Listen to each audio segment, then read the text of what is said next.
morning. It is July 31st. Can you believe it's the last day of July? We're about to roll into August. I'm not ready. Thank you so much for tuning in for our KHOU 11 morning news update. I'm going to run down some of the big stories that you guys are clicking on or sharing on our Facebook page. And this is a conversation. So if you have comments or questions about stories, and if we know the answers, we'll circle back and go over them again at the end of this little deal. We have Jaime running the computer over here, so he's going to be watching out for your comments and questions. So keep them coming. Keep them coming. We're going to start with a story that really developed throughout the day yesterday. You probably saw a lot of our breaking news updates about this one, but we're learning more information about this man who apparently gunned down his ex-girlfriend's family and went after her. She is the sole survivor in this shooting that happened just outside of Rosenberg yesterday. Now that's a look at her car. We're told that 42-year-old Juan De Leon Jr. chased her down and just riddled her car with bullets. You saw the back window just shattered, absolutely shattered. And investigators say he went after her after he killed her mother and brother. They were found dead in a home outside of Rosenberg. Just absolutely heartbreaking. Now, we have heard the identities of these folks. We don't want to release them until police do. That's not our place. But we are learning more about the suspect, De Leon. He is dead, by the way. He ended up shooting himself and dying once emergency crews transported him. But according to his Facebook page, he was having a hard time with this breakup. And we don't really have a motive beyond that. That's something investigators are going to be looking into. We're going to be covering this today, so be sure to check back on KHOU.com and our Facebook page for new information on this story. We're also getting a lot more details about this off-duty Harris County deputy. That's Renard Spivey. He's charged with murder. That's his wife, Patricia. Now, she died after being shot and found dead in their home. He was charged with murder a day later. Spivey told investigators he and Patricia were arguing about his steroid use and cheating when they fought over a gun. He said they were tussling. Patricia got hit twice. Renard got hit in his leg, but investigators say evidence didn't really add up in this case. There was bruising on Patricia's wrist. They also talked to her brother, and he said that Renard had warned him he was blowing up. You can read more about this one on KHOU.com as well. Now, Spivey here hasn't appeared in court that we know of yet. We're waiting for that because we could learn even more information about that case. We're traveling up to Arlington for this next story. There's no video, I don't have a mugshot, anything for this story, but you guys are clicking on it a lot, so I just want to touch base on it real quickly. It's out of Arlington, and the 66-year-old man apparently committed suicide, and when crews got there, they found his wife in the freezer, his 24-year-old wife, and they really don't know how long she had been in there. It could have been anywhere between January 14th, when he was arrested for assault, and then like yesterday when his body was found. His name is Edward Rogers, his wife's name was Alyssa, but here's the even weirder thing. He apparently sent a message to one of his friends, said he really needed to talk, went and picked up the friend, brought the friend back to his house, and was talking about how he'd really had troubles with Alyssa, and she had taken their kids back to the Philippines, which is where she was from. And then he opened up the freezer and showed his friend his wife's body, even grabbed her behind apparently and kind of laughed about it. He told the friend they got in a fight, he shoved her, she hit her head, and ever since he'd been keeping her body in the freezer. The friend told Mr. Rogers he would like to go home, not that Mr. Rogers obviously, Edward Rogers, he wanted to go home, and then the guy told his friend that he was going to go home, write some letters, and commit suicide. And that's apparently what he did. That's what we know about that story. It's so bizarre. Again, that was out of Arlington. You can click on the link on KHOU.com to read more on that one. what do you even say? There's some twisted people out there. Should we go to Phoenix next? I want to show you some video from a home surveillance camera. There you see that guy ringing the doorbell. He told the people inside the family he was from ICE and showed them that, which is not an ICE badge at all. They didn't let him in. They ended up calling Phoenix police.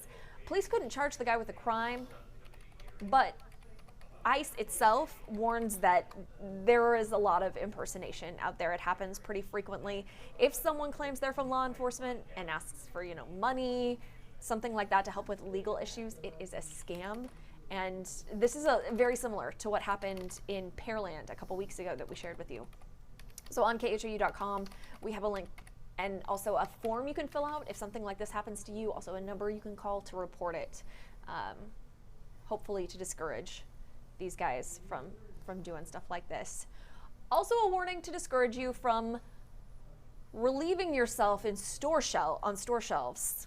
Why you would ever do that in the first place, I have no idea, but this 15-year-old did, according to Montgomery County deputies, and now he could face second-degree felony charges for tampering with a consumer product. We shared this video, it's kind of gone viral. Basically, he and some friends are climbing on shelves, roughhousing, and he apparently urinated in the beverage shelves. Store staff didn't realize it until after the teens had already left the store, but deputies were able to track him down because they posted it on social media. Yeah, don't do that.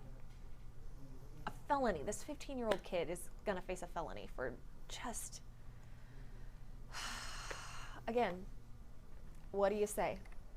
I'm gonna end on some good news though, because this made my morning. I don't know if you've seen it on Facebook or Twitter, but the hashtag #ClearTheList is trending. It was number 2 in Houston this morning. Here's what it's all about. Oh, I wanted to start with Christine. Okay, give me a second. Start with Christine? Yes. So she kind of explains the mission is to take care of teachers' wish lists on Amazon, to clear them. And it's gone viral. It was started by a Beaumont teacher, Courtney Jones. Let's see, we got it? Working on it. Technology is fun, folks.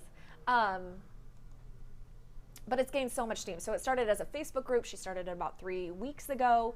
60,000 people have joined since in different factions. Not all teachers, a lot of people who just want to donate. The goal, though, is to have teachers share their Amazon wish lists in there, and then you, me, we can buy an item, we can buy the whole list, and that's what has happened in a couple instances. I wonder if you have the wrong tag board. I hope I don't. Does it say the one, is it for Brandi? I believe it is. Let me just double check. I've kind of covered it. We'll skip that part. Okay, sorry. But I did do a story on this, so that's on khou.com as well. I also tweeted it out a little early. I'll post it. No, that's definitely not mine. Oh, okay. All right. So you can find more information, but if you're looking for how to donate, it's Support a Teacher on Facebook, that's the group, and Support a Teach on Instagram and Twitter. And teachers are also just sharing their lists with the hashtag #ClearTheList, so you can pop on there. What's been really cool is seeing the teacher response. You know, they're going onto those wish lists and seeing them completely empty, which is so cool. And a lot of these things aren't maybe necessities for the classroom, but they add so much more. Like I saw a pre-K teacher's list. She had finger protectors for hot glue guns, glue sticks, diapers, and these are kind of the things that a lot of times they would either spend their own money on or just skip altogether. Talking to Courtney Jones, who started all this, she says a lot of teachers have books on there, or what does she call them? Manipulatives? You can tell I'm not a teacher. I think she called them manipulatives. Just hands-on stuff that teachers can have in the classroom that adds so much more. So if you can spare $2, if you can spare $5, if you can spare $500, pop on there because every little bit helps. And again, that hashtag is clear the list. Your forecast today, mid-90s. It is going to be stormy, but not like yesterday, not nearly as widespread, and we're going to dry out as we head through to Saturday. You can check out Cheetah's full forecast on khou.com/weather. Whew. All right, we got through a lot this morning, Jaime. It was quite a bit. Feeling accomplished. See, I took yesterday off because I had to go shoot a story. So now I'm like, oh, yeah, let's get it. You're ready to also, go. we're halfway through the week. Woo-hoo. Oh, yes. We want to say good morning to a few of our viewers, people who have been watching this all this time. Good morning to Amelia, who's watching us from Mexico. Good morning. She watches a lot. Good morning, Yes. Amelia. Good morning to Patsy, who's watching us from Fort Hood. Good morning to Maritza, to Pinky. Thank you for all y'all for watching this morning. Yes, thank you. Let's see what everybody has to say. Some